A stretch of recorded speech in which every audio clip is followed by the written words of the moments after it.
안녕하세요, 보이스입니다. 오늘은 스포일러, 반전을 누설하는 불청객이라는 내용을 읽어드리겠습니다.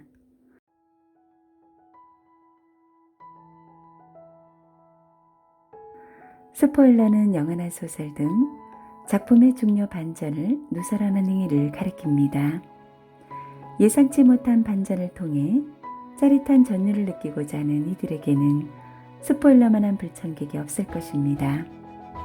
한국에서 스포일러라는 단어가 대중화된 것은 1995년이라고 전해집니다. 당시 개봉한 영화 유주얼 서스펙트를 보기 위해 서울극장 앞에서 줄을 서고 있는 관객들에게 지나가던 행인이 XX가 범인이다 라고 소리치고는 유유히 사라졌다는 유명한 이야기가 있습니다. 또한 극장 내 포스터에 있는 용의자들 중 범인의 얼굴에 누군가가 빨간 동그라미를 그려놓은 사건도 있었다고 합니다. 스포일러의 어원이 가지는 의미대로 당시 서울극장을 찾은 이들은 스포일러로 인해 기분을 잔뜩 망쳤을 것입니다. 이외에도 다양한 사례들이 있지만 스포일러를 반가워하는 사례는 손에 꼽을 정도로 찾기 힘들 것입니다. 사람들은 그만큼 어떠한 작품 속 결말을 미리 알기를 싫어합니다. 하지만 작품 전반에 걸쳐 결말을 공개하고 또 그 결말대로 실제 이야기가 진행되어가는 책이 존재합니다. 상식적으로 생각했을 때 이러한 책이 있다면 당장 서점에서 폐기되어야 당연할 텐데 이 책은 당당하게 가장 오랜 세월 동안 스테디셀러에 이름을 올리고 있습니다. 바로 성경입니다. 이제 아래로부터는 성경에 대한 스포일러가 등장할 예정입니다. 하지만 뒤로 가기를 누를 필요는 없습니다. 오히려 스포일러로 인해 성경서 스토리가 더욱 매력적으로 느껴지는 기묘한 경험을 하게 될 테니 말입니다.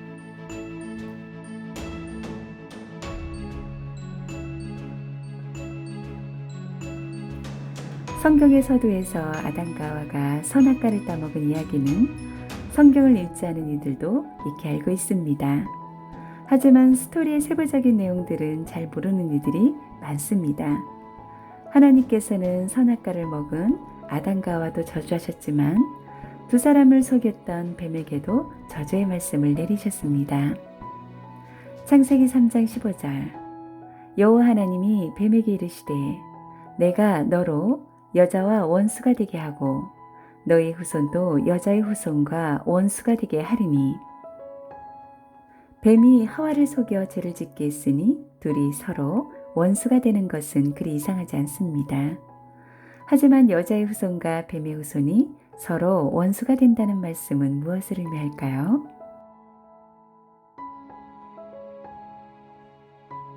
사실 에덴 동산의 역사는 비유입니다. 실제로 말하는 뱀이 있을 리 없기 때문입니다. 또한 뱀의 후손이라 한들 결국 뱀일 텐데 이 뱀의 후손이 여자의 후손과 원수가 된 까닭은 무엇일까요? 사람들이 잘 모르고 있지만 이 대목에는 하나님의 구속 사업이 어떻게 이루어질 것인가에 대한 스포일러가 담겨 있습니다.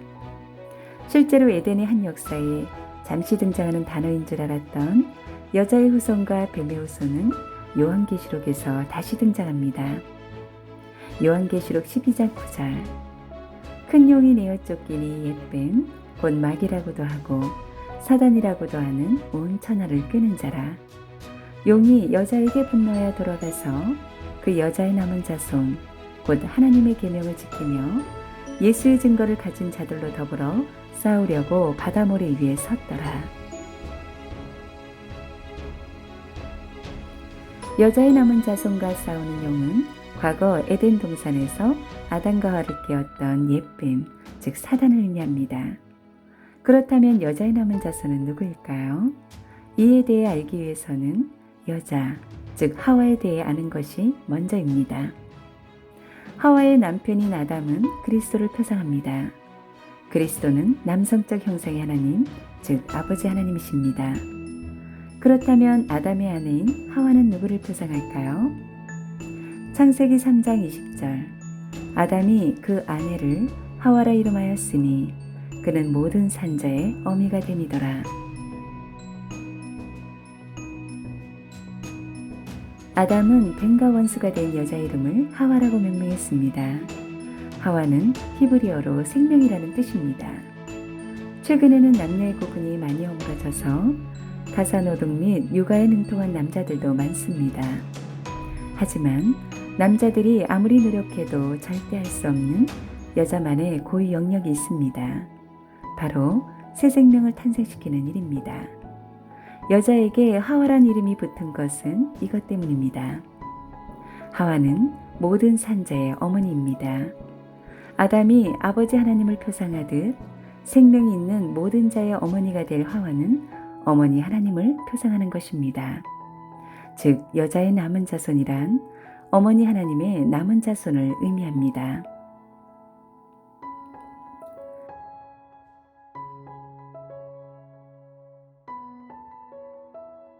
여자의 남은 자손들은 하나님의 계명을 지키며 예수의 증거를 가졌습니다.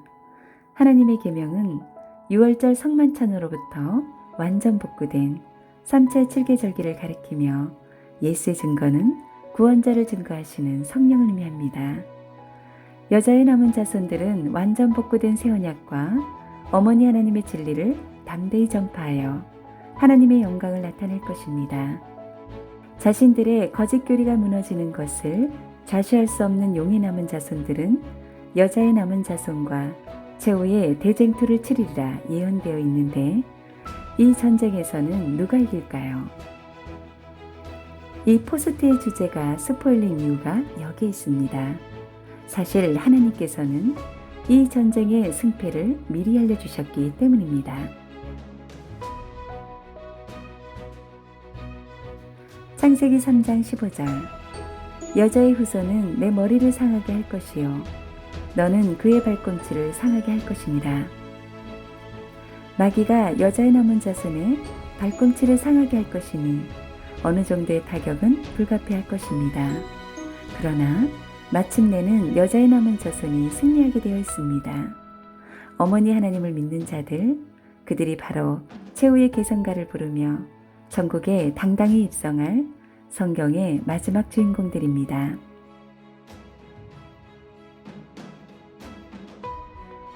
하나님께서는 성경의 첫 장에서부터 마귀의 패배와 하나님의 백성의 승리를 예정하셨습니다. 문제는 내가 누구에게 속하느냐입니다. 오늘날 모든 교회가 자신들이 여자의 남은 자손이라 주장합니다. 하지만 각자 서로를 이단이라고 정죄하는 수만 개의 교파들이 정말 여자의 남은 자손일까요? 하나님을 열심히 믿는다 해서 모두 여자의 남은 자손이 되는 것은 아닙니다. 여자의 남은 자손은 어머니 하나님의 남은 자손이므로 어머니 하나님을 믿는 자들이야말로 성경이 예언한 여자의 남은 자손이 되는 것입니다. 지금까지 하나님께서 창세전부터 알려주신 스포일러를 살펴봤습니다. 장차 벌어질 대쟁투에서 당신은 누구의 편에 설 것입니까?